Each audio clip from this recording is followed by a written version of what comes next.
ちょうどこんな雨の降る放課後のことでした。私が誘拐されたあの日。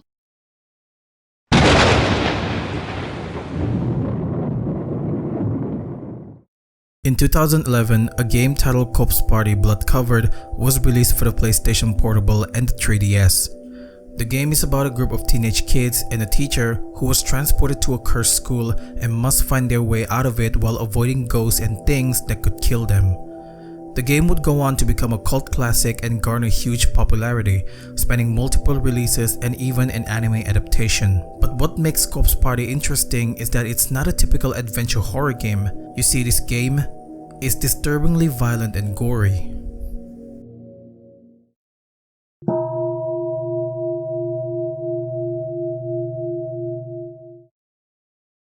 ちょうどこんな雨の降る放課後だったそうよ。その女性の先生が階段の踊り場から転落して亡くなったのはみんな知ってるよね。私たちの学校、如月学園が建てられる前、この場所にもともと建っていた天神小学校。Corpse Party began with Ayumi telling a scary story, an urban legend of the Heavenly Host Elementary School. Apparently, their current school, Kisaragi Academy, was built on top of that ruin. She then goes on to retell the story of that urban legend where a teacher fell to her death and the principal committing suicide after the school was shut down. She then added that the teacher's spirit still didn't know that she was dead and would roam the school just after 7. When she does that, there's always a blackout and there's a knock on the door signaling her arrival. And then, out of nowhere, a blackout happened. The room went pitch black with only Ayumi's candle lighting the area where they are gathered. Satoshi freaked out and unintentionally grabbed Naomi. Meanwhile, Yoshiki called out Ayumi for doing a good job on that bit, to which she denied having anything to do with it. Suddenly, Mayu heard a sound coming from the music room followed by a knock on the door. Yoshiki asked Satoshi to open the door because the girls trusted him more, and after a bit of arguing, Satoshi reluctantly agrees. A voice can be heard just outside as soon as he reached the front door.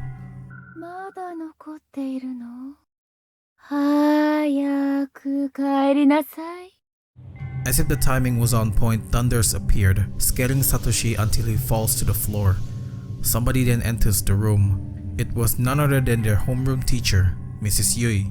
She turned on the light and it was revealed that all of this was an elaborate prank by Ayumi and Mrs. Yui.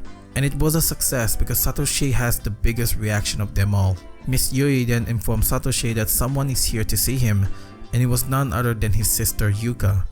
After she introduced herself to the entire class, Miss Yui urged them to clean up and offer their goodbye to Mayu. Turns out today was Mayu's last day at school. With a heavy heart, everyone offered their wishes and goodbyes and took one last photo with her. Ayumi then asked everyone if they could perform the Sachiko ever after ritual. Supposedly by doing this, they are bound together forever and their bonds will never be broken. Everyone agrees to it. Ayumi then explained the rule about this ritual. They needed to chant Sachiko, we beg of you, 9 times for each person. It's fine to fumble a bit as long as they didn't stop midway. After chanting, she told them that they needed to rip apart the paper and keep it safe with them, as the paper symbolized their bonds. After they rip the paper apart, the building suddenly starts to shake as if there was an earthquake. The floor beneath them cracks open and everyone falls down.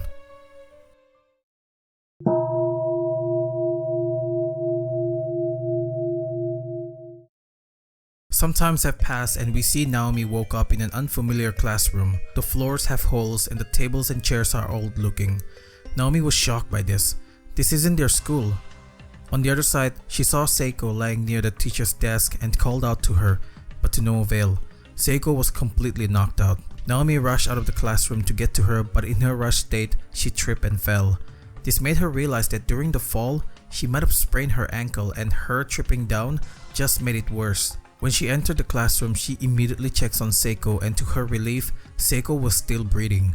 Immediately, she wakes her up. Seiko has the same reaction as Naomi, questioning where they were, though Naomi couldn't answer that as she also didn't know. The two girls then try to search for a way out. Seiko noted that the windows are fixed in place and outside is nothing but pitch black. Naomi then noticed that the desk and chair appear small in size, as if it was made for an elementary school children. Suddenly something clicked with them. Seiko rushed towards the front door where a notice was posted on the wall. It read, "Heavenly Host Elementary, notice to all faculty and students."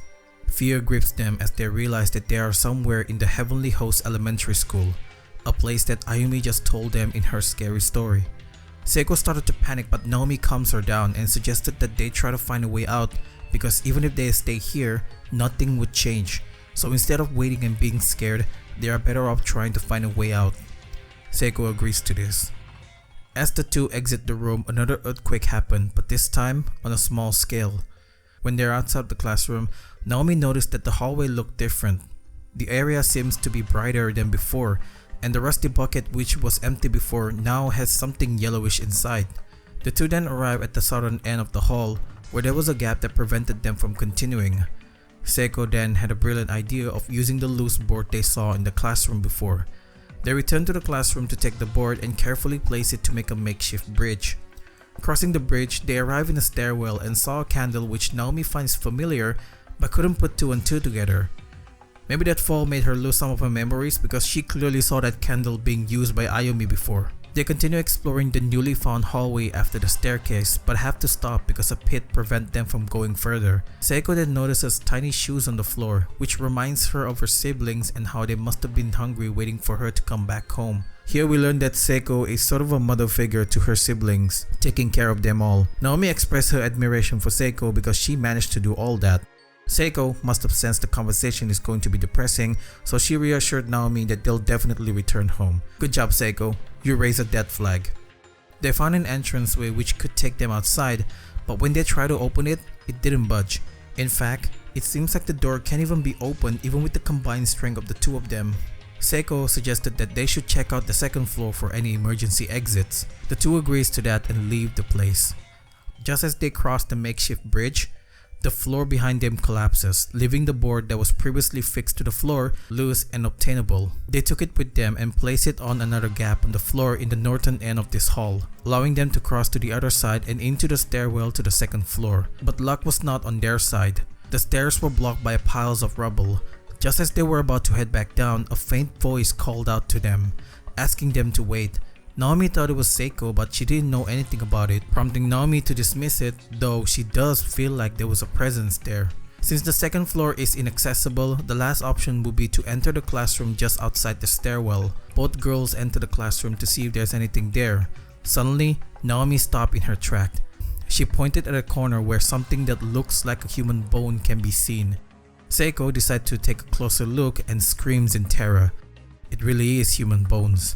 She immediately rushed out of the classroom but stopped after a voice calls out from the skeletal remain. It was the spirit of the skeletal remain. Confirming that the spirit means no harm, it then told them that he was brought in this place against his will and was confined to this place. He then explained that the school exists in a reality of its own, separated from the real world. He also reveals to them that they were brought here by a vengeful spirit. Lastly, the spirit told them that he sensed others as well when both of them were brought to this place. Seiko and Naomi were excited to hear this because this means their classmates are safe and they will meet again. The joy was cut short as the spirit revealed that they could not meet with them even though they are in this school because the spaces they occupy are different from both of them. If they still want to meet, then they have to find a way to travel to that other spaces where they occupy. The spirit then wished them luck and opens the door for both of them, but before he could part way, they were interrupted by something that made the spirit frightened and disappeared. Both Naomi and Seiko were puzzled by this until they saw a ghostly figure of a young child sitting in the corner of the room. This freaks them out and they run out of the room. After catching their breath, Naomi and Seiko returned to the stairwell and surprisingly, they were greeted by another spirit. The ghost left them a warning and left an unknown key that opens up the class 3A. Inside the classroom, there's a pit with human bones and torn newspaper lying on the floor. Approaching the human remain, they found a message that has been painstakingly scratched into the floor with fingernail. It said, "Whatever you do, don't look at the newspaper." Obviously, it's a warning towards whoever stumbled into this room, but curiosity got the better of them. The article is about a kidnapping of 4 children and what happened to them. It details a gruesome scene which thankfully part of it was unreadable because of the torn newspaper. As soon as they finished reading it, the door slammed shut. Naomi rushed to the door to open them, but it's too late. The door is firmly shut, trapping them in. Now I guess this is a good time to mention that this game will not hold back on its gory and gruesome death scene, and I like to think that this room is sort of a welcoming party to the player because this could easily lead to a bad ending. But turns out this is not the bad ending and we can leave at the end of this. Trust me, being trapped in a room and dying there is much better than half of what they will experience after this. Also, I love how they break the fourth wall here, just to acknowledge how dumb you are for entering this room. 出られないよ。どうしよう。っていうかさ、は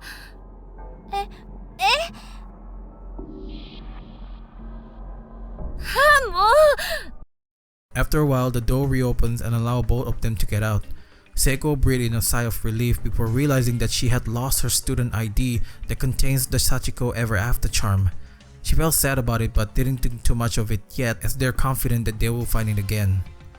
Continuing down the hall, they arrive in a split hallway. They decide to go to the right side and was met with a gory scene of something or somebody thrown to the wall at a superhuman speed and created this mass lump of meat. Naomi gags at the sight and throws up. I hope that she doesn't eat anything before this. Moving away from the gruesome scene, they explore until the end of this hallway where they found another loose board which they can use as a makeshift bridge. Crossing the bridge, they went up to the third floor, but unknown to them, the ghost of a boy is seen following them upstairs. The third floor appears to be a toilet area for both boys and girls. Not wanting to leave anything unchecked because there's a possibility that someone might have left a clue, they decide to check every stall in each room. When they open the third stall in the boys' lavatory room, a loud scream is heard telling them to shut the door. Startled by this, Naomi and Seiko left the area. After that, they did more searching, and after finding nothing, except for a particularly locked stall in the girls' lavatory, they decided to leave the third floor. But before they left, Seiko asked if Naomi had some ointment for her since her butt is dry. Naomi offered an antibacterial cream to Seiko and she went on with her business. While she waited for Seiko, Naomi heard a familiar voice that belongs to Satoshi's sister, Yuka. Concerned by this, Naomi went to get Seiko, who for some reason came out from the previously locked stall. Thinking nothing much of it, Naomi then informed Seiko that she heard Yuka's voice downstairs. They wasted no time to find her, but out of nowhere, Naomi trips and almost falls down if it wasn't for Seiko being there and grabbing hold of her. Seiko noticed that Naomi is not in the best condition. With her sprained ankle getting worse, she suggested that they should find some place to rest first. Reluctantly, Naomi agrees. Earlier, when they went through the split hallway, they came across a locked infirmary room. Thinking that could be a good place to rest, Naomi and Seiko searched for the key to that place. They arrived in a room where they saw something on the floor, but it kept changing position when they entered through the other door. Noticing that the item kept changing its position, Naomi suggested that one of them wait on the other side. Seiko agrees and got into position. The moment Naomi re-enters, Seiko captured the item, which turns out to be the key that they are looking for. With the key, they unlocked the infirmary room, allowing Naomi to rest on the bed. While she's on the bed, Seiko made a makeshift splint with some bandages to ease the pain of the sprained ankle. After that, both girls rest on the bed while talking about Naomi's feeling towards Satoshi, and for some reason, Seiko is being weird here. She wanted Naomi's ass? I swear this girl is unhinged. Their moment was interrupted by Yuka screaming for help. Seiko decided to find her first instead of Naomi since she needed to rest. Reluctantly, Naomi agrees. As she lay there in the bed, she reminisced about the moment when all of them were in the classroom before deciding to go after Seiko. Naomi got up to go after Seiko, but was surprised to find that the door was closed. It wasn't locked or anything, but for some reason Naomi couldn't open it. It's as if the door has been completely fastened to the wall through an invisible lock. Suddenly,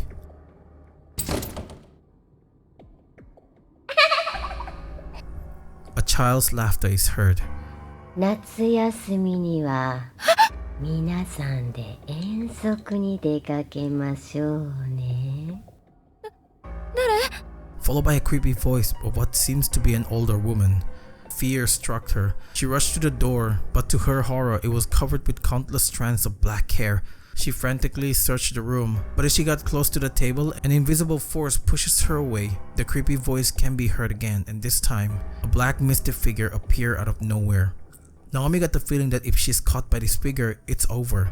She frantically searched for a way to open the door and remembered that earlier they found a box of matches inside the oil heater that was in this room. Naomi uses that to burn the hair, but it wasn't enough. It needed something stronger. She went back to the cabinet and grabbed the rubbing alcohol. This is her last chance. The floor is now filled with hole that appears suddenly and the figure is approaching closer. She doused the rubbing alcohol on the hair and burned it. The door opens immediately and Naomi escapes from that room. Once outside, Naomi immediately collapses and throws up. Seiko appeared immediately after that, and after seeing Naomi throwing up, she asked if she's okay. Naomi then asked if she ever found Yuka, to which Seiko denied and said that they were the only two people left in this building. Seiko suggested they explore a bit more, but probably because of the stress and what she experienced before, Naomi took her frustration onto Seiko. Seiko tried to keep a positive look, but this just further irritates Naomi, who then asks why she's so positive in a place as hopeless as this. The two got into an argument that ended with both of them splitting up. ナオミ疲れちゃった？らしくないよ、なんか。もっと上げていこうよ。そしたら怖くないって。ねえ、何がそう楽しいの？なんかずっと笑ってる。そうかな。このまま本当に出られなかったらどうするの？真剣に考えてる？なんとかなるよじゃなくてさ。そんな言い方ってある？謝んなきゃ。私だって帰りたいよ。お父さんやユウたちに心配かけたくないよ。私が悪いんだから謝んなきゃ。それなのにナオミにそんな言い方されたら。After spitting out, we get to see Seiko briefly. She was bawling her eyes out. Feeling guilty of leaving Naomi behind, she decided to go back to her. But just as she is about to go, another earthquake happens. This is never a good sign because as soon as she arrived in the place where she and Naomi were separated, the floor collapses, separating her and Naomi. With nowhere else to go, Seiko returns downstairs and explores the place, hoping to find a way to get back to Naomi. While exploring the place, she heard a voice calling out to her. The voice sounds familiar. Without hesitation, she follows that voice. Meanwhile, Naomi's mental condition worsened after she separated from Seiko. She felt as if something was trying to get into her head, and it gets worse as time passes. She frantically calls out to Seiko, hoping that she'll find her again.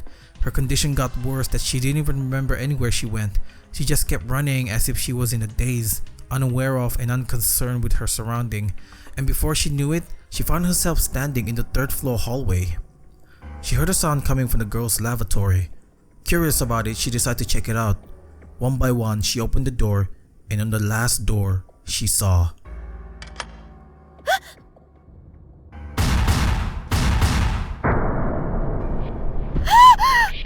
Seiko's figure hanging from a noose.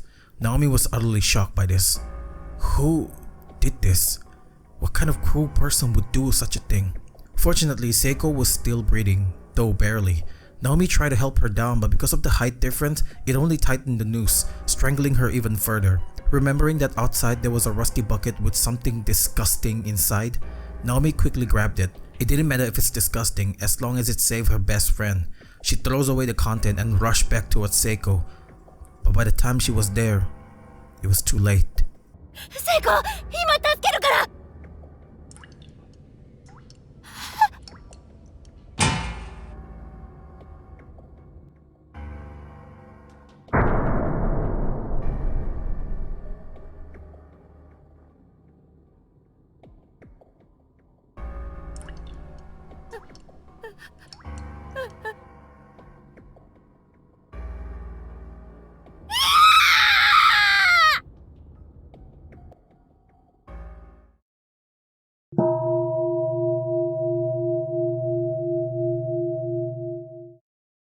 Naomi let out a blood-curdling scream at the sight of Seiko's body hanging lifelessly. The scream was so loud that her homeroom teacher Miss Yui, who is outside, and Yoshiki and Ayumi, who is inside the classroom, can hear them loud and clear. Miss Yui notices that Ayumi was hyperventilating, probably due to being scared. She tried to calm her down by reassuring her that it was not a scream that they heard, but maybe it's the building wall, which doesn't make sense at all, but she has to try. After calming Ayumi down, Miss Yui decides to check out the sound and instruct them to stay in the class for safety, but Ayumi strongly objected. After a bit of reasoning, Miss Yui finally left to find the source of that voice she heard. Exiting the classroom, she went north and found a stairwell that will surely take her upstairs. Except it didn't, because it was blocked off with a note attached to it saying that teachers are off limits on the 3rd floor. On the stairwell floor, she saw an item which turned out to be a key to class 3A. Since there's nowhere else for her to go, she decided to go to that place. In that classroom, she met a spirit who explained to her what is exactly happening to her and her students. Alright, so basically everyone is inside the same school but in different spaces, with each of those spaces having their own time that flows differently. A scream that was heard a few moments ago could have happened in another space many hours before, or it might have happened in the future. Now with the whole different spaces phenomenon, it's possible for two different spaces to align to one another, allowing them to hear the scream, but when they arrive to that place, the person is nowhere to be found. I'll show an example of this as soon as we get to chapter 3, but for now, let's continue on. Despite the explanation, Miss Yui didn't care. She only had one goal, to make sure her students survive and nothing bad happened to them. She attempted to exit, but the spirit prevented that. Now changing the color from blue to red, a sign that meant it had become an evil spirit, suddenly an earthquake happened. This time it's a huge one. The room shakes violently to the point where everything falls. Suddenly, the heavy cupboard falls on top of Miss Yui, crushing her body. It seems the spirit harbor intense hatred towards teacher. It tries to force Miss Yui to admit that she wants him to save her and not her student. When it didn't get the answer it wanted, the spirit proceeded to torture her by slowly increasing the weight of the cupboard. The spirit pressured her again to admit that she only cared about herself, but when Miss Yui didn't change her answer, that annoyed the spirit, and it applied more pressure to her, crushing her slowly until she lost consciousness. In the classroom after the earthquake, Ayumi can shake the feeling that something bad is gonna happen to the teacher. Yoshiki tried to reason with her, but Ayumi stubbornly wanted to find her. They agreed to leave a message on the desk in case Miss Yui ever returned to the classroom to look for them. Satisfied with this, they went to find her. While exploring the east side of the building where Miss Yui was earlier, they discovered the path was blocked off by a huge hole on the floor. With nowhere else to go, they decided to try the 3rd floor, but to no luck, as it only had disturbing drawing of 4 children stabbing a man and a room with an invisible force preventing them from entering. Since there's nowhere to go, they decided to explore the other area, hoping to find some clue. They got to the 1st floor and... Oh! 骨だ。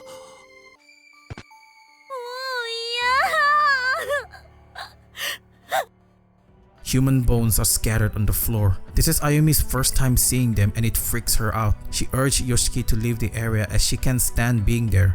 He agrees because it also freaks him out. Going up further, they came across a hallway that split into 2 pathways. Both of them took the left path first. This brought them to an area where decaying skeletal remain is seen next to a torn paper and a locked door that will lead to the basement. Upon further inspection, the torn paper turns out to be a note called the victim's memoir, where it details a gruesome event. Someone left a disturbing note after eating their friend. Disturbed by it, they left the note there and entered the classroom just next to it. As soon as they entered the classroom, Ayumi felt a sharp pain in her head. It felt as if her head was splitting apart. She told Yoshiki that they were not supposed to be there, but Yoshiki saw something in the end of this room and think they should check it out. As they got close, a ghostly figure of a boy appeared in the corner.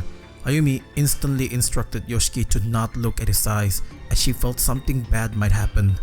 They carefully moved past the boy while avoiding its gaze and picked up a rusted blood-soaked nail puller sitting on top of the desk. This nail puller can be used on the locked door in the classroom where they left the message for Miss Yui. On their way to the classroom, Ayumi suddenly stopped moving and for no reason at all, pushed Yoshiki aside and ran away. Yoshiki chased after her into the entranceway that was previously closed up when Naomi and Seiko went to search for an exit. Inside the entranceway in the corner, Ayumi had a crazy look on her face. She started blurting out words that didn't seem to be directed towards anyone.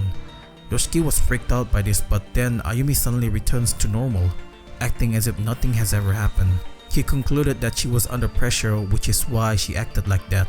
As they exited the place, the ghost of the little boy they saw back then appeared in front of them.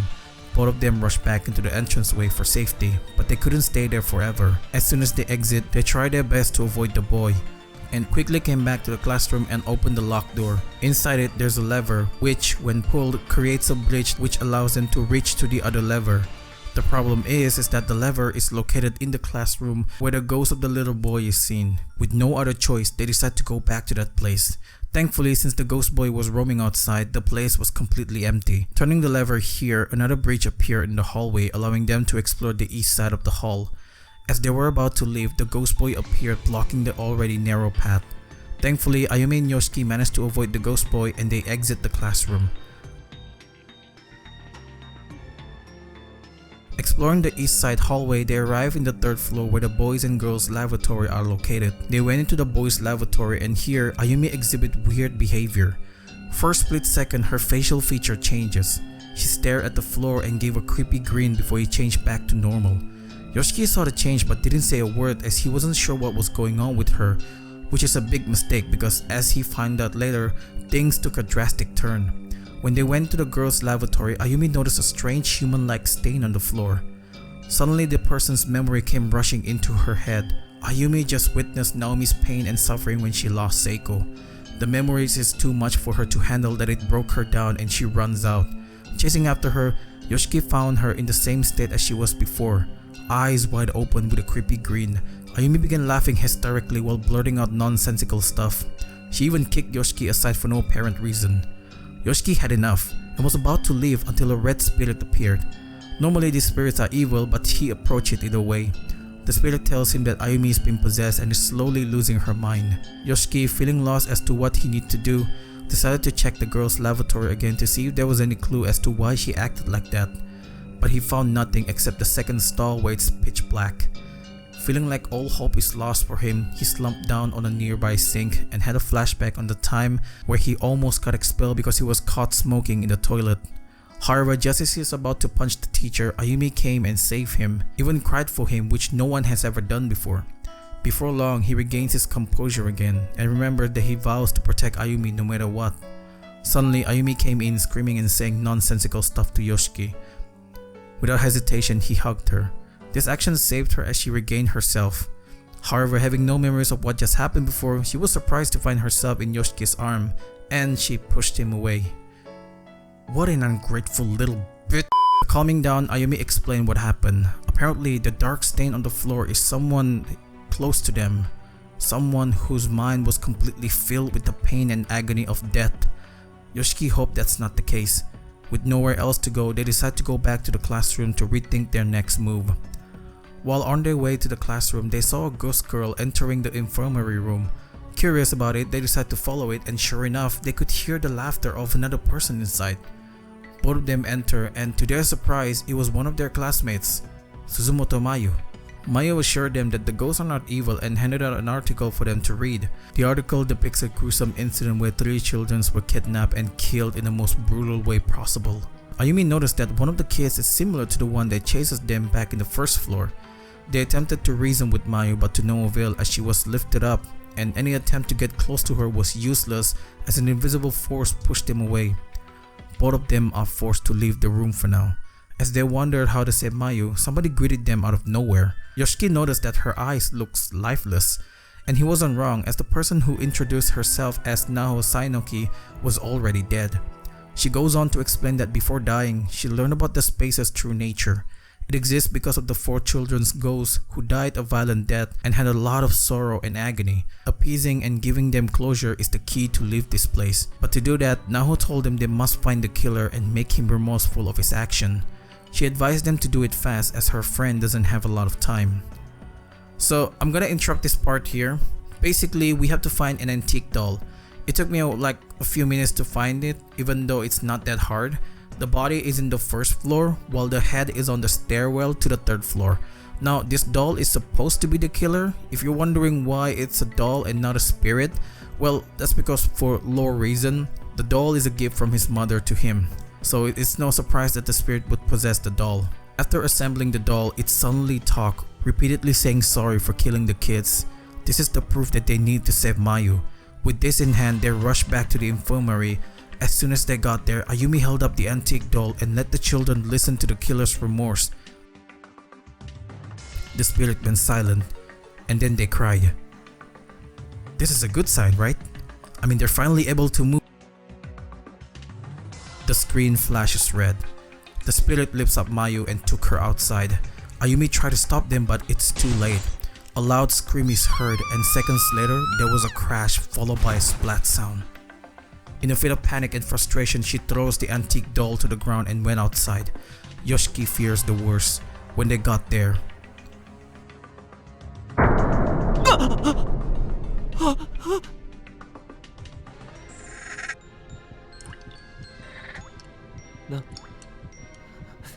なんだよ。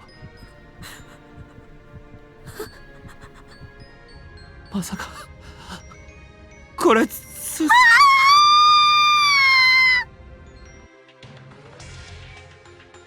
they were met with a gruesome scene. This is too much for Ayumi and she runs away. Yoshiki tried to catch up, but in the last second, a man appeared and struck him from behind. This man is Yoshikazu, and as Yoshiki collapses, Yoshikazu drags his body away and the screen fades to black. After some time had passed, Miss Yui woke up. She survived from being crushed by the spirit. It seems like it had a change of heart. It then asked why she risked her life for them even though she is not even their parent. Miss Yui strongly answered the ghost to not underestimate the teacher and their love for their student. She then demanded to know if there's more of a student beside the three of them. The spirit told her, including the three of them, there's a total of 9 people currently in the closed space. After hearing the answer, she's determined to find her student. Using the door as a bridge since there's a huge hole on the floor, she managed to cross safely. Despite having bruises all over her body, she continued on in search for her students.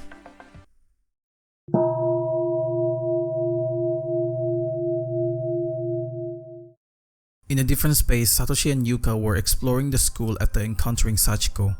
They found a stairwell, but there was a gap that prevented them from proceeding. Suddenly, a huge earthquake happened and oddly, the gap sealed itself after it was over. The situation is weird, but Satoshi didn't let it bother him. After exploring the first floor a bit more, they arrive in another stairwell that led them to the lavatory. On the stairwell floor, Satoshi discovered an unknown key which unlocks the infirmary room. Before they went there, both of them decide to check the third floor to see if they could find anything. On this floor, Yuka suddenly had the urge to go to the toilet, but she can't because the girls' lavatory is not in a good condition while the male lavatory is locked. Yuka had no choice but to hold it in and do it in another place. When they entered the infirmary, Satoshi faintly heard Naomi's voice and was a bit startled by it. He didn't have the time to think too much of it as Yuka suddenly felt tired. Luckily, the bed was not too dusty despite the place being old and decrepit. Yuka insisted that Satoshi slept near her, and he agreed because Satoshi didn't want anything to happen to her sister. Yuka, feeling safe, gradually fell asleep. We then switched to Yoshiki, who we thought were dead after being struck by Yoshikazu. In a dimly lit room, Yoshiki woke up after being attacked by Yoshikazu. As he struggles to get up, the three spirits surrounds him, laughing as if they were mocking him. The laughter abruptly stopped when the sound of what seems to be something metal and heavy being dragged on the floor. The ghost disappeared and Yoshikazu appeared, readying his hammer to finish off Yoshiki. Yoshiki thought this is the end of him because he desperately tries to move but his leg did not cooperate. Suddenly a loud crash is heard and this attracts Yoshikazu's attention. He goes to see what it is. Not long after he leaves, someone comes in and helps Yoshiki escape. The two runs out until they are sure they are far away from that person. The mysterious savior introduced himself as Tomohiro Okawa, a student at Byakudan Senior High School. The two then chat for a bit but was interrupted when Okawa heard an all too familiar scream. It's from his friend named Kensuke. He rushed out to the location where he heard the voice, but to his surprise, no one was there despite the sound can be heard loud and clear. Side note here, remember when I said I'll show an example of the different spaces phenomenon back in chapter 2? Well, here it is. This is what the spirit meant by existing in a different space, yet when the two spaces align, the others can hear the voice in the other space. Kensuke is literally in the same area as Yoshiki and Okawa, but because of the two different spaces, they are not able to see each other. Despite hearing Kensuke's voice, Okawa could not see him. He started to break down because he thought this was his punishment for leaving them behind. Yoshiki worried that Yoshikazu might discover them, so he dragged him back into the classroom. Suddenly, Okawa's handheld game light up for no reason. He tried shutting it down but it won't turn off. The game kept picking one of the characters in the game.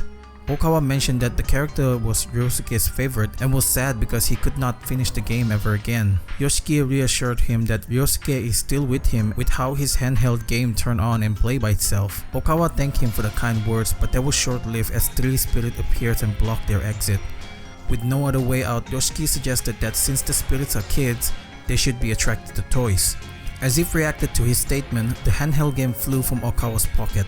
The spirit immediately took notice and surrounds the game. This gave them enough time to run out. When they arrived at the first floor, Okawa suggested they split up because if they stick together, they'll get caught. He reassured Yoshiki that he won't get caught since he's the fastest runner, and he also thanked him for giving him strength. The two guys wished each other's luck and split up.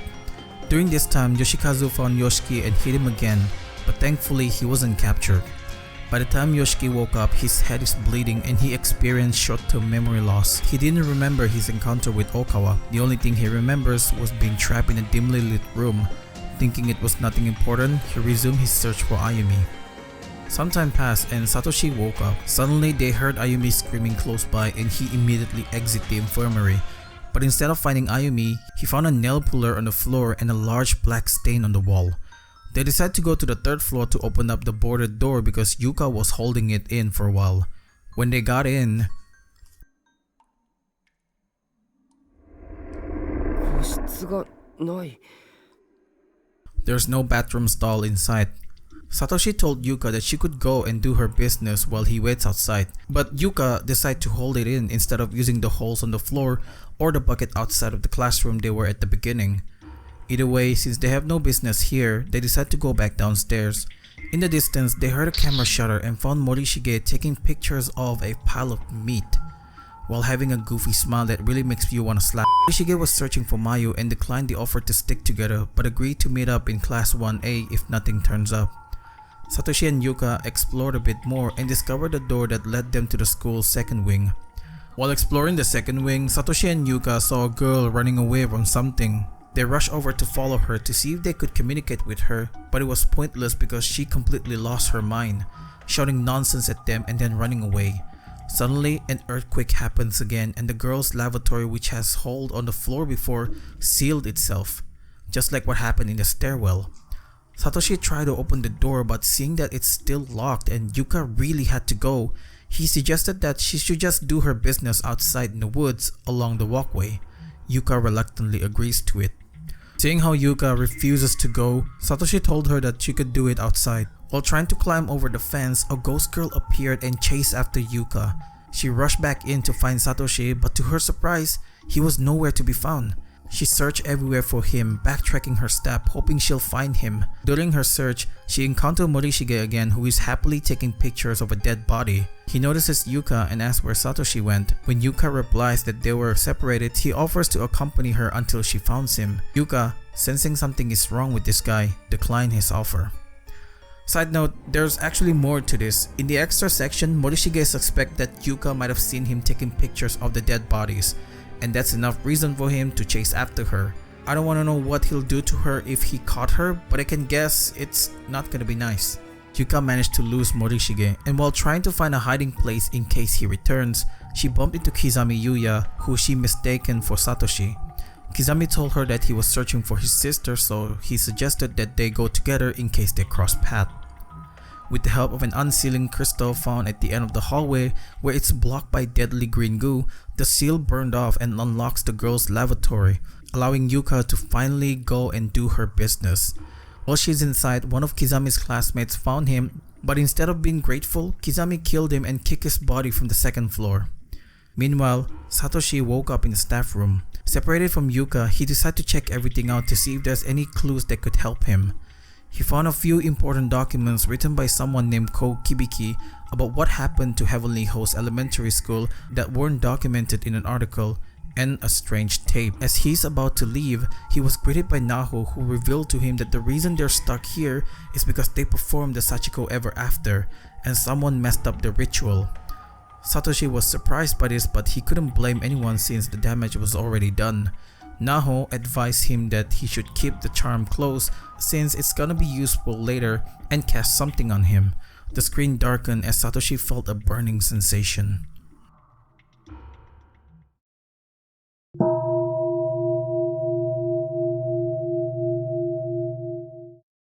When he woke up, Satoshi was outside the infirmary without any knowledge of how he got there. He heard Yuka screaming in the distance and frantically tried to get to her, only to stop when he heard Seiko's faint voice asking him to take care of Naomi, who was on the verge of losing her mind. He continues on the stairwell where he finds Naomi's cell phone. The phone suddenly rang and he answers it.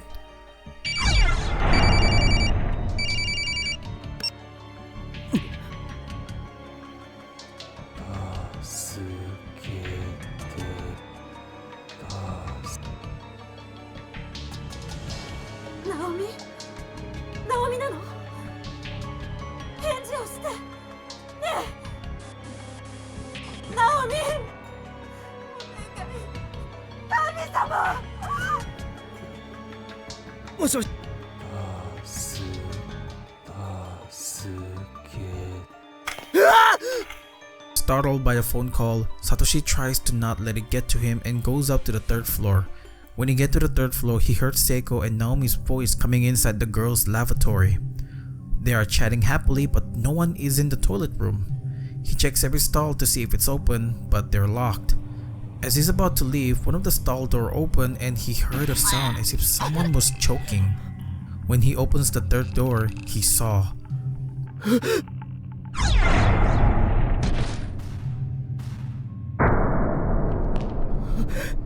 Naomi!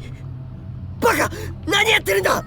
Without wasting any time, Satoshi lifted Naomi to give her room to breathe. While her body was against the wall, he reached out and fiddled with the knot at the base of the noose, somehow managing to loosen the rope's grip. When he got her down, Naomi broke down in tears and told Satoshi what happened to Seiko.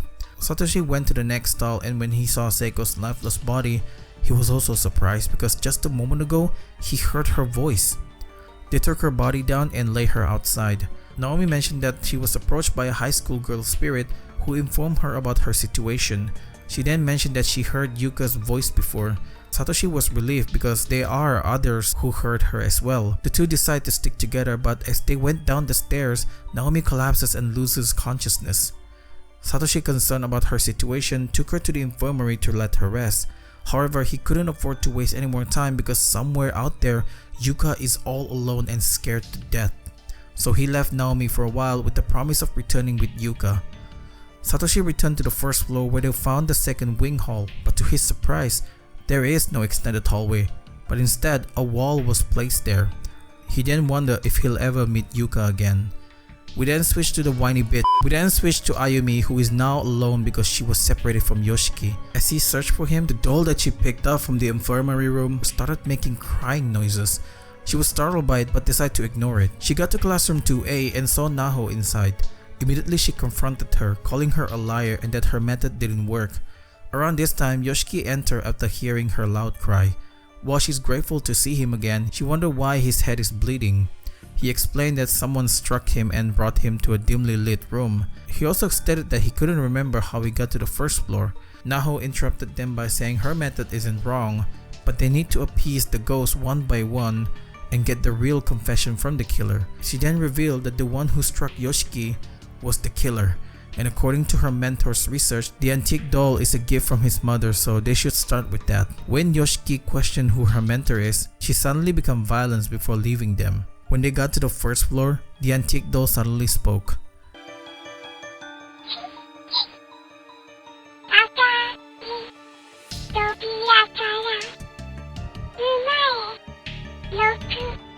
Okay, I'm interjecting here. So this is a bit confusing at first because instead of using the normal south, east, west, north and all that, they decided to use Chinese zodiac.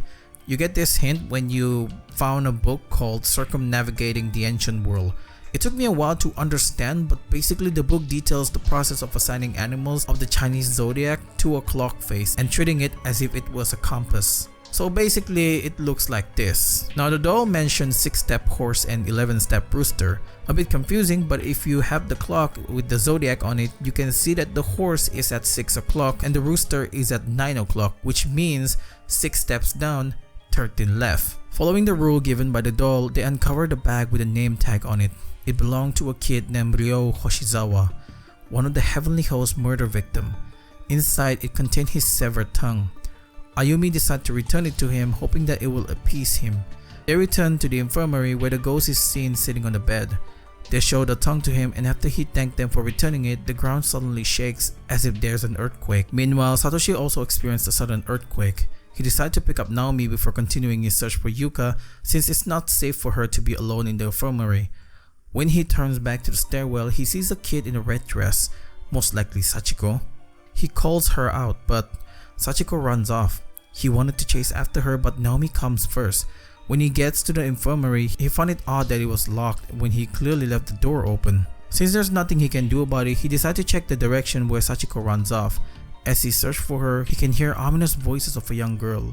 He reached the end of the hallway, and while he couldn't find Sachiko, he did find Seiko's phone with unsent message that Satoshi felt Naomi shouldn't look for now, and an item where he needed 2 persons to get it. When he returned to the infirmary, Naomi is standing outside. She tells Satoshi that she had a bad experience with them before and doesn't like it there. The two then head off to classroom 5A to get the item, which turns out to be a custodian key. This unlocks the red door at the end of this hallway. Upon entering, there's a foul stench lingering in the air, and for some reason, Naomi swore she's been here before. There's also a tape player, which would have been useful to play the tape that Satoshi found before, if it wasn't for the fact that it was out of batteries and missing a cord connecting it to the TV. Not too far from the tape player is a series of paper that magically appeared. It's a magazine article from an author named Ko Kibiki that goes into detail on Yoshikazu, the alleged killer of the Heavenly Host incident. The article stated that Yoshikazu was once a brilliant and upstanding man, but due to an unknown illness, he began to lose his personality, reverting back to almost childlike state, and began carrying an antique doll with him all the time. Several months prior to the kidnapping, he had lost all of his ability to communicate. He can still understand words, but he is incapable of forming words without focusing hard. When he was arrested, he was convicted of multiple counts of kidnapping, murder, and desecration of the dead. But due to his mental condition, he was never able to confess his involvement in these crimes. The article continues with author Ko Kibiki wanting to meet Sachiko again after the incident. She surely had grown up and can provide more on what she thought about the incident back then. We then return to Yoshiki and Ayumi, who successfully appeased one of the ghosts and is now trying to do the same for the other two. The next clue given by the doll instructs them to go to the place where the floor sealed itself after the earthquake and go 1 step left, 10 steps forward. Following the instruction, they found a winder key which is used on a lever behind the hidden room in class 1A. This opens a hidden path which takes them to the pool area. When they arrive at the pool area, Yoshiki took the doll away from Ayumi. Seeing that she has a nosebleed before, he concluded that he was pushing herself too hard and asked her to hide and rest while he explores the place. Ayumi initially protested, but Yoshiki convinced her. She gave in and after silently thanking him, went back inside the locker room. Exploring the pool area, he found another door that led him to the pump room but was locked. With nowhere else to go, he decided to go back to the locker room, but along the way, something appeared on the ground that wasn't there before. It was a key to unlock the pump room. Suddenly, Yoshiki heard a faint voice and soon after that, he heard a splash. There's a ripple in the middle of the pool. He wondered if that's Ayumi but brushed that thought away since she's still in the locker room. He checked the locker room and sure enough, she wasn't there, confirming his fear. Jumping straight into the pool despite him saying that he couldn't swim before, he frantically searched for Ayumi and after repeatedly going in and out of the water, he finally found her unconscious but alive. He performed CPR on her and thankfully she started breathing, coughing out pool water. The disgusting pool water. Yoshiki wondered why did she jump into the pool. Ayumi told him that he called her so she ran outside but couldn't remember much after that. Yoshiki was surprised by this because he didn't call her at all.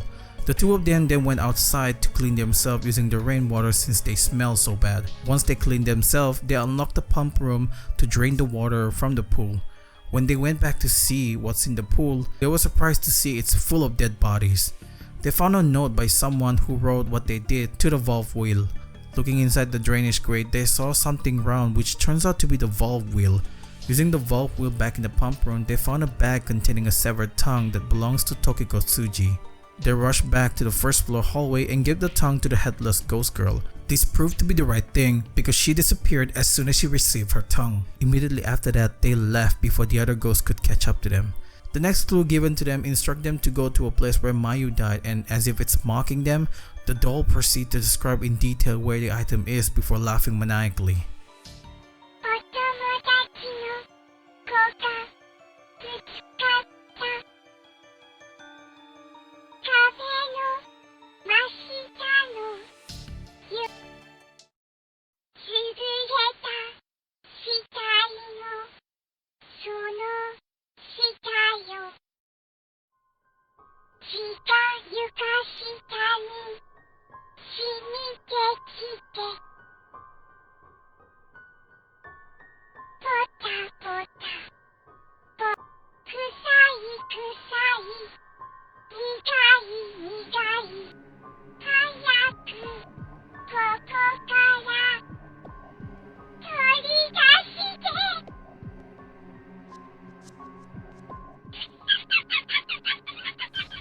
Ayumi throws the doll and Yoshiki wonder if it's having fun doing this to them.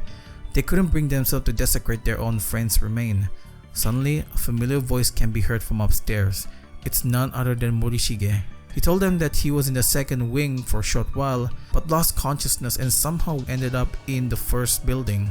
He also mentioned that he met up with Satoshi and Yuka, but the second time they met up, Yuka was separated from Satoshi. Ayumi noticed that Morishige was holding a bloody bag and asked where he got it. He says he found it underneath the floorboard in the hallway and gave the bag to Yoshiki. Before leaving, he passed on Satoshi's message where he told them to regroup in class 1A. After that, he leaves to find Mayu. Now with the bag in hand, they went back to the last ghost and returned her severed tongue. The ghost girl thanked her and disappeared. Yoshiki praised Ayumi for doing a good job before she interrupts him, telling him how she felt when she did all that. やったな、篠崎。これで3人か。あと1人。赤い服の。おい、や！幽霊と喋ってると、どんどん自分が死に近づいていく感覚がする。わかる？帰りたい。帰りたいよ。持ちたく。Yoshiki tries to console her, but before he can finish his sentence, a huge earthquake happened, and the next thing they know, they woke up in their classroom. Yoshiki wakes up Ayumi, who is not far from him. After confirming that they've actually returned, relief washed over their faces. Their joy is short-lived, however, as a dark shadowy thing appears out of nowhere. It's not over yet. Suddenly, one of the ghosts, Yuki Kano, appeared. She told them what happened to her on the day of the incident. She thanked both of them for making the effort to appease them, but it wasn't enough. It was then revealed that they were not the ones who summoned them or other people to that place. They were only used as a piece to hold together this closed space. Yuki then explained that if they really wanted to bring everyone back, they need to go back and appease all 4 of them and put them to rest. That way, there is no more pieces that would hold a closed space, which allows them to go back home. Ayumi then asked why their previous attempt to appease them wasn't enough. Yuki was hesitant to answer as it was a painful memory to her. She decided to show it to Ayumi so that she would understand.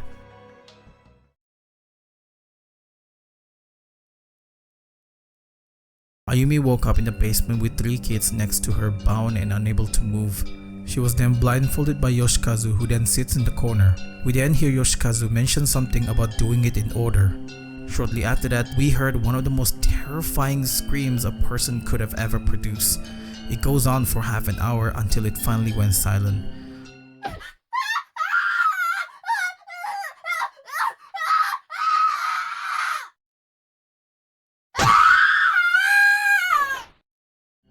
The girl next to her was screaming in pain, followed by the sound of her choking, and finally something heavy was dropped over her head. The killer finally arrived at Ayumi's position. They pulled her hair, which means they had to remove the blindfold. And right before it opens, we switch back to Satoshi and Naomi, who's heavily invested in the article. The article now goes into detail on the discovery of the victim. The weapon used to kill them was apparently a large sewing scissors. It then goes into detail how brutally the 2 victims were killed. Before switching back to Ayumi, who now has her blindfold removed, she finally saw the killer, and to her surprise, It wasn't Yoshikazu. The one who's happily holding the large scissor and has been killing the other kids was none other than Sachiko herself. She laughed maniacally as she brings the scissor close to Ayumi's left eye and stabbed it repeatedly until it's all mushy and soup-like. She then scooped it out for fun, and after that, she finished it up by cutting off the tongue of all 3 victims. Ayumi screams in terror as she felt the tongue being cut off, while Sachiko was laughing, enjoying every moment of this. We then switch back to Satoshi and Naomi one last time, reading the article intensely. The article described the last victim condition where her left eye was stabbed repeatedly and was left bleeding to death. The article also stated that after the victim is confirmed dead, the killer went back and severed their tongue. The article then asked if Yoshikazu was truly a killer and ended it off with a promise of something big is happening in the next article.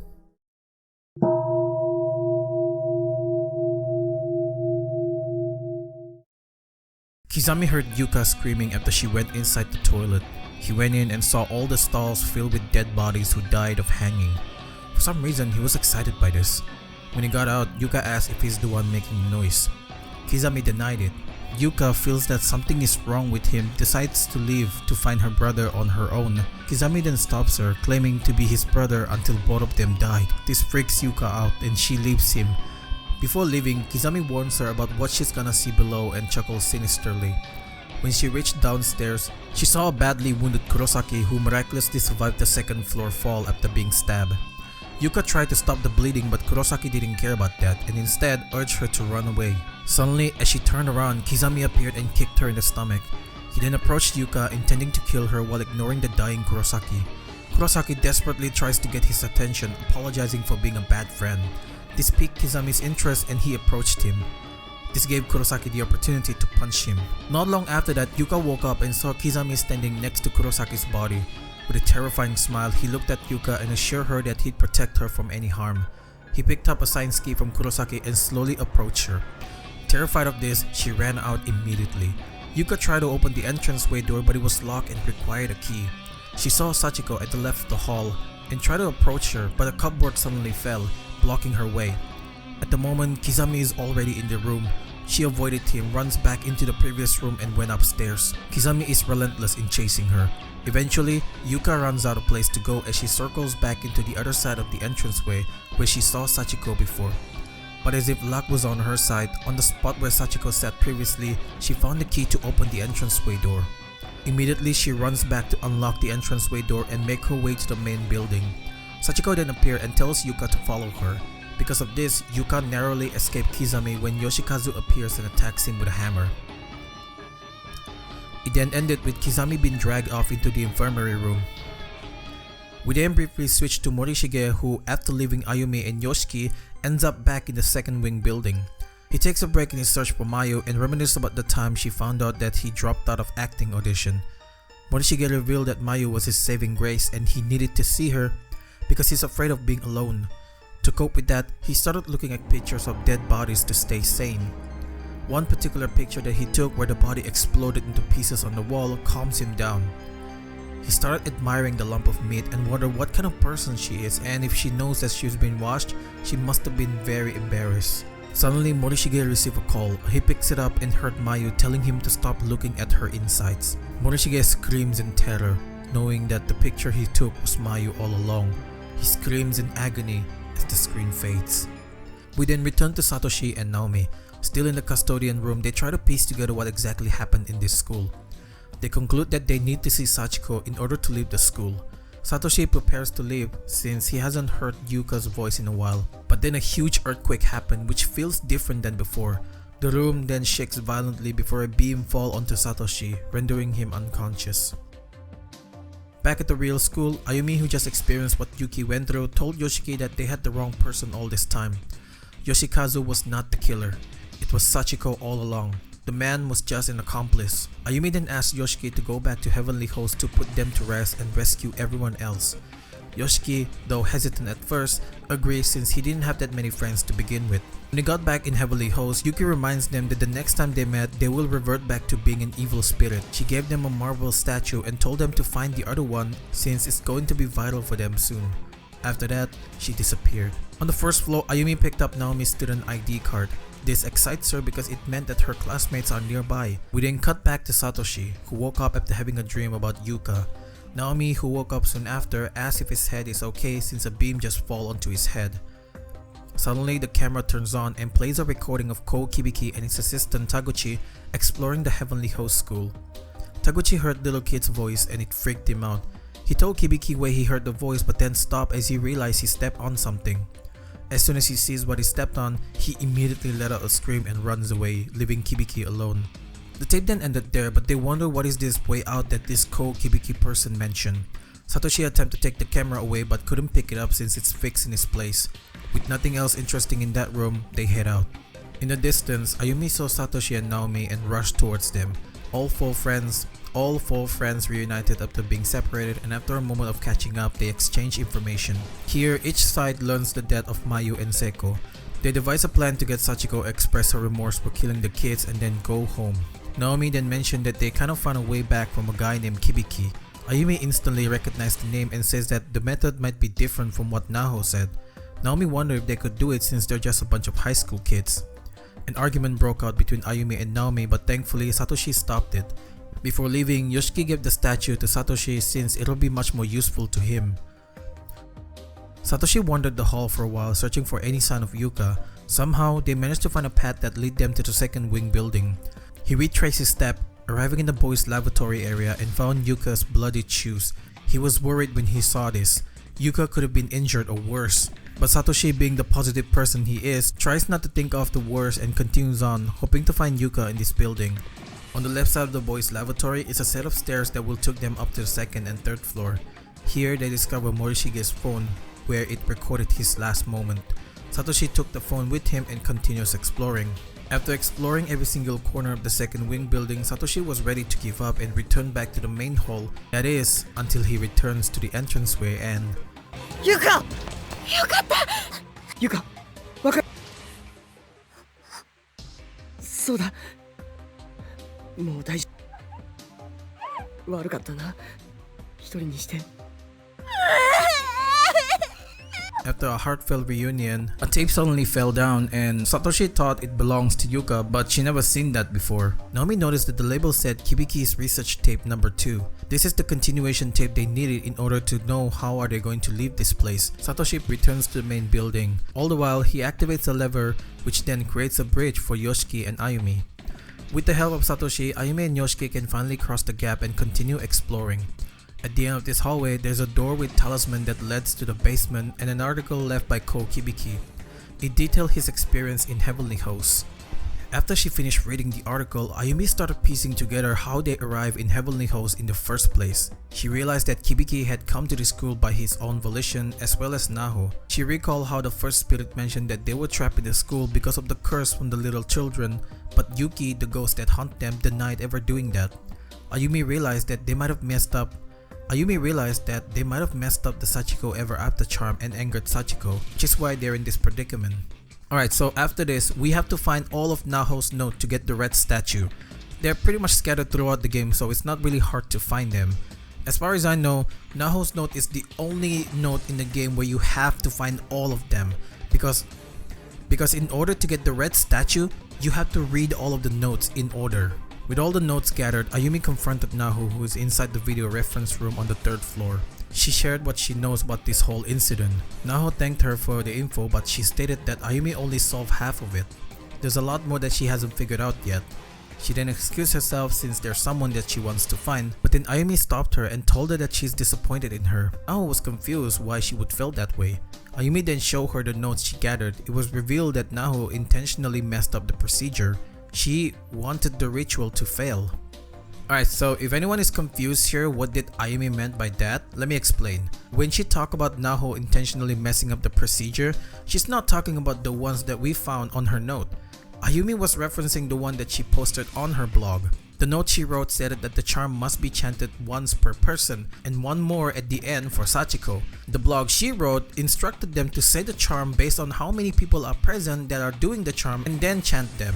So for instance, in Ayumi's case, 9 people are present at the moment, so that means one person had to chant 9 times in their head. The same goes for the rest of them, making it a total of 81. Imagine being Sachiko and you get sent 81 wishes or whatever. Yeah, even I would feel like torturing them. Ayumi then asked if she did all of that for her beloved mentor. Naho suddenly burst out laughing and got angry at Ayumi, calling her a dumb bitch. Calling her dumb for believing everything on the internet. Ayumi asked if she ever felt any remorse for what she did, for all the innocent life that she sent to death. Naho straight up said that she didn't care as she only did this for her beloved mentor. Ayumi then asked one last time if she remembered what she did before she died, and Naho stated that that's the only thing that she couldn't remember. Ayumi then showed Kibiki's final article where it detailed what happened to him. Naho, finally remembering what she did to him, broke down uncontrollably and spilled out black goo before disappearing completely, leaving behind a red statue. We then returned to Satoshi inside the custodian office. He took the tape from Yuka and watched it. The tape shows the final moment of Kibiki as Naho increasingly becomes violent and could break the door at any moment. Before anything happens to him, he reveals the procedure to leave the place. Once he done that, he repeatedly expressed his regret for coming to this place. The tape then ended with Kibiki screaming as Naho broke the door open and kills him. Immediately after that, the camcorder exploded and bits and pieces of it flew past Yuka and almost hit her. Naomi noticed that the place Kibiki filmed at was inside the room they're in. Satoshi opened the closet door and to his horror, he found Kibiki's dead body and a high school girl, most likely Naho, was inside next to him. Naomi then mentioned that there's a gap far behind which took them to a place where there's a ladder connecting to the girl's lavatory. Seeing the place where Seiko died, Naomi almost broke down again until Satoshi showed her Seiko's phone with the unsent mail from her. The mail that Seiko never got to send was her saying sorry for what happened earlier. Naomi cried in relief knowing that Seiko never hated her. Yuka then gave Satoshi another tape which he stated that they couldn't watch it anymore, but still thankful to Yuka for finding it for him. The two group meet up once again, this time on the third floor. Satoshi's group is directly outside of the girl's lavatory, and Ayumi and Yoshiki are outside the reference room. Satoshi explains what happened to Morishige. They didn't find his body, but they basically consider him potentially dead at this point. Ayumi is frustrated by this, but Satoshi calms her down. She then remembered that she had Naomi's student ID and returned it to her along with the red statue, and then explained to them what she found out after reading Naho's note. Apparently, they really do need to appease all four ghosts, and simply returning to the real world without appeasing them would result in something terrible. A pretty daunting task, but one where they're willing to do it if it will guarantee their way back home. After the information exchange, Satoshi explores a bit more. He remembers seeing two pedestals while he was searching for Yuka. He decided to return there, but before he could do it,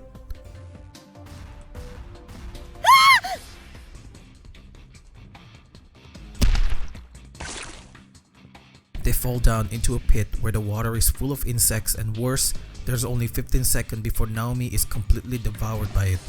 Naomi frantically navigates her way in the pit.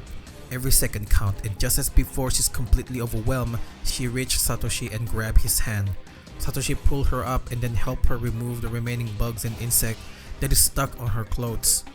Once they're done, they went up to the ladder and proceed to the hall with two pedestals. They correctly insert the statue and a huge door opens. The long hallway took him to the infirmary. Naomi and Yuka chose to stay behind as they couldn't handle it there. Inside the infirmary, Satoshi met a ghost of a woman with a broken neck, who instantly paralyzed him in place and slowly approached him, but at the last second, he managed to break free from her. The diary starts flipping and it retells the incident of what happened to Yoshi. He realized that as he listened to her story, Yoshi is getting closer. Not wanting to know what happened if he got grabbed again, he took the diary and runs out of the place. Once they are out of the place, Satoshi told him that he encountered a woman with a broken neck, and right before she got close to him, he grabbed the diary and runs out. They discovered the woman's name, who turned out to be Sachiko's mother. The diary had dates going back 20 years before the kidnapping event. It recorded her life, her death, and what happened after that. It seems that even though she died, she's able to write the entry to the diary. The diary then skipped past 20 years later, where she explains that Sachiko, who died with her back then, had flesh and blood and started bringing children's soul to her so she wouldn't feel lonely. But after a while, it wasn't about making her happy anymore. She just enjoyed killing them, and what's worse is that every time she killed people, every trace of their existence is removed from history. Satoshi understood that if they needed to do something about Sachiko, they need to investigate the principal, because it looks like the principal is at the center of all this. They leave the infirmary and head for the second wing where his office is located. Along the way, he noticed an item on the floor. Satoshi picked up a black cat plushie. This is the birthday gift for Sachiko from her mother. On their way to the second wing building, they witnessed the principal's ghost jumping down from the top of the building, a punishment for what he did in his life as he's cursed to relive this over and over again. During the fall, Satoshi noticed that he dropped a key which turns out opens the principal's office. When they enter the principal's office, they hear his voice, still refusing to take the blame, saying that he made a temporary lapse in judgment and that Yoshi was the one who's overreacting. Incredible apology. This guy should definitely do this while sitting in front of a camera in a dimly lit room. They went over to his desk and found a bag with dried human tongue inside. As soon as Satoshi touched it, the principal's memory came flooding in. He saw him in the basement, losing his mind as he dug up Sachiko's remain and cut off her tongue while laughing maniacally. He snapped out of it and told Naomi what he saw and decided to give the tongue back to Sachiko if they ever saw her. After that, they check out the hole behind the desk, which turned out to be a secret passage. Satoshi volunteered to go down first and told the others to follow after that. Meanwhile, Ayumi and Yoshiki were exploring the reference room where Naho was before, and for a split second the principal's figure is seen before he disappeared, leaving behind a book. Looking at the content of the book, it's full of newspaper article of the Heavenly Host victim with someone drawing a circle over Sachiko's picture. The scrapbook also contained article from before the kidnapping where the article mentioned of the death of the school nurse, Yoshi Shinozaki, and her daughter Sachiko Shinozaki. This surprises both of them because the picture of Sachiko exists way before the kidnapping and apparently she's been killed. The two try to make sense of it but couldn't do so.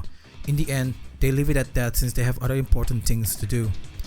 As they descend the stairwell, Yoshiki spots Sachiko and immediately told Ayumi to hide. They didn't want to be spotted, so they decide to take the other way, but when they try to go up, something paralyzes them on the spot and they couldn't move. Suddenly, a girl in a white dress walked past them. She oddly resembles Sachiko. A loud scream is heard from upstairs and Yoshi Shinozaki is seen running down the stairs. The principal chases after her and accidentally pushes her down, killing her. As he backs away slowly, the principal notices Sachiko and chases after her. He caught up to her and strangled her to death in front of her mother. Yoshiki, with all of his might, broke free from the paralysis and immediately left the area with Ayumi. Once they're far away, they concluded that they just witnessed firsthand on the death of Sachiko and her mother. Ayumi then remembers the article mentioning a basement where the bodies are hidden and suggests they check it out for more clues. As they were exploring, they found a room with some kind of a ritual symbol drawn onto the ground. Ayumi stated that the room might be used for witchcraft or something similar, which Yoshiki didn't even believe it considering in his eyes the classroom looks ordinary. He then urged Ayumi to hurry up as she said before she felt a presence on the incinerator. Instead of agreeing, she told him to go ahead instead since there's still something she wanted to do. Yoshiki agrees and as he leaves, Ayumi realized something was wrong. She meant to agree with him but instead of saying yes, she said something else completely. She tried to follow him but it was too late. The door slammed shut, locking her in. Yoshiki, sensing something is wrong, frantically knocks on the door. Suddenly from behind, a voice calls her over. It was Mrs. Yui, but Ayumi couldn't believe it since it could be a ghost playing tricks on her. Miss Yui calls her again to confirm that it was her. Ayumi turned around and sure enough, it was really Miss Yui. She was happy to see her again and a bit worried as well seeing how heavy her injury is. Suddenly the ground shakes violently and out of nowhere, a huge trapdoor opens up.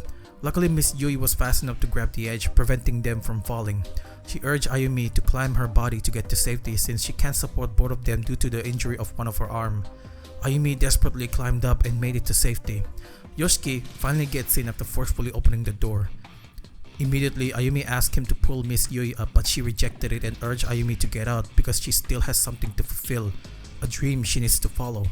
Knowing that Ayumi wouldn't listen and time was running out, she asked Yoshiki to take her away and with the last of her strength, she falls down. Some time passes and Miss Yui woke up from the dream that she had when she first started teaching in school. She wondered where she's at and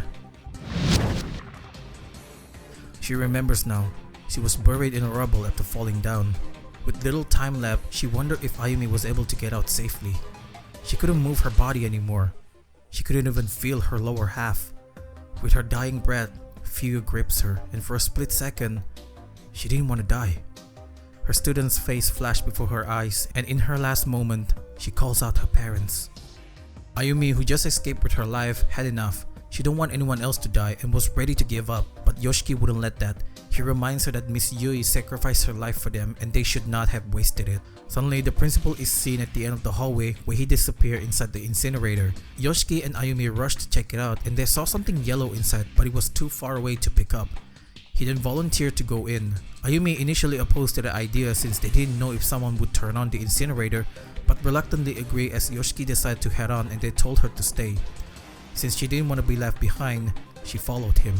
As they crawled inside the dark and narrow space, they heard a voice from Sachiko who told them to back off, but both of them didn't listen and continued on. The screen fades to black as we hear something drop and Sachiko laughing. Meanwhile, Satoshi's group arrived in the underground bomb shelter. They were surprised to see this kind of passage exist underneath the school. Continuing further, they arrive in a split passage. The left side took them to a door that is sealed with a protective charm, while on the right side, they were greeted with rows of human head lined neatly like they were some kind of a prize. Naomi is disgusted by whoever decided to do this. They take a step forward and a spirit appeared, doing a lot of movement as if it's trying to avoid something.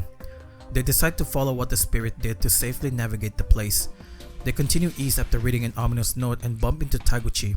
Naomi tried to give back what he dropped when they bump into him, but upon looking at her face, he immediately screams in terror and runs away. Satoshi wondered if the school made him lose his mind for him to act like that, but brushed it off as he had other things to worry.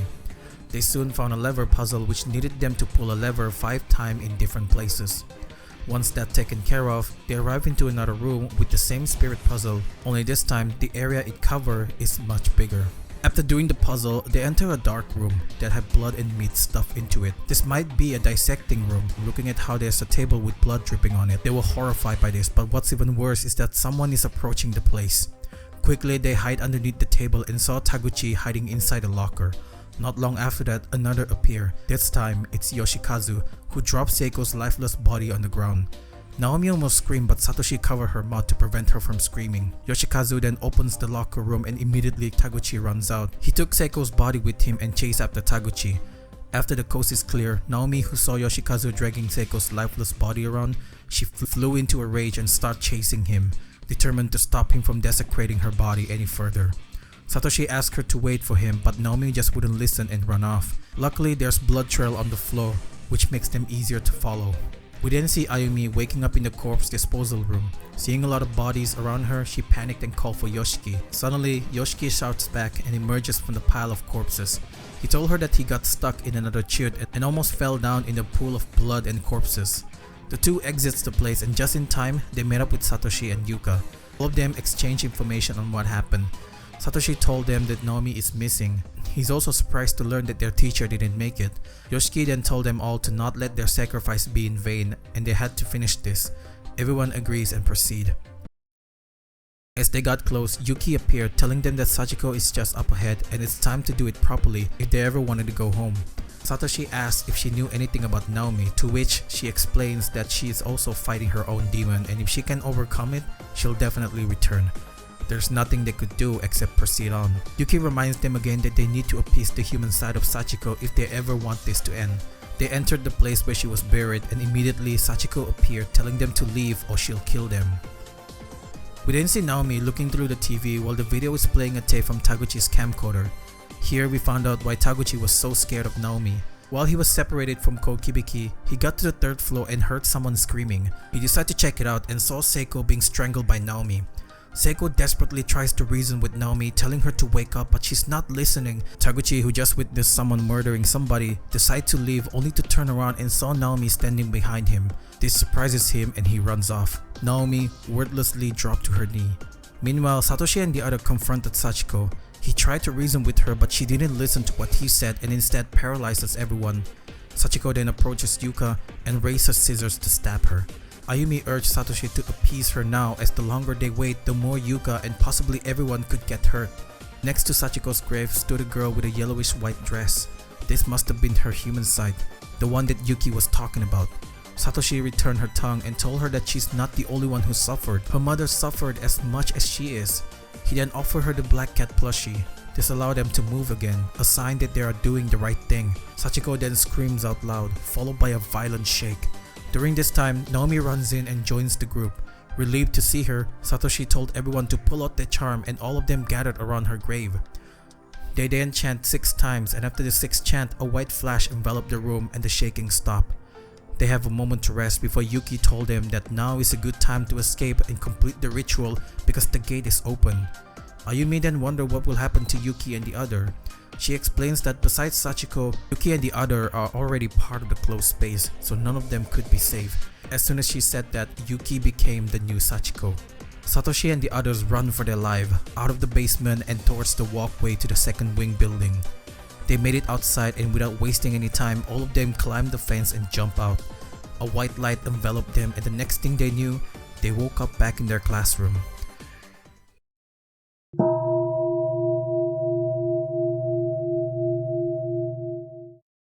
The next morning when they went to school, they were ready for people to ask what happened to the 4 missing people. But to their surprise, no one remembers them. In fact, no one thinks they exist. It's like all of their existence were wiped out and only 5 of them remembers them. That evening, Satoshi met up with Naomi because she said she had something to show him. When he got there, Naomi showed him the unsent text from Seiko and told him what happened to her after she got separated from them. She found out that she was the one who killed Seiko, but she didn't remember any of it. She told him that when she found out about it, her mind just shut down and a black mist soon began to engulf her.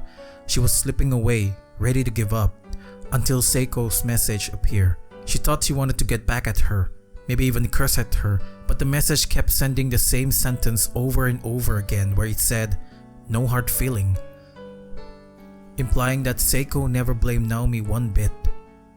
Naomi then asked Satoshi that whether Seiko was real and had spent time with them. Satoshi reassured her that Seiko is in fact real and that he too wanted to see her again. The game ended with the pictures taken from the first chapter being shown, serving as memories that the people that were lost was in fact real and had existed.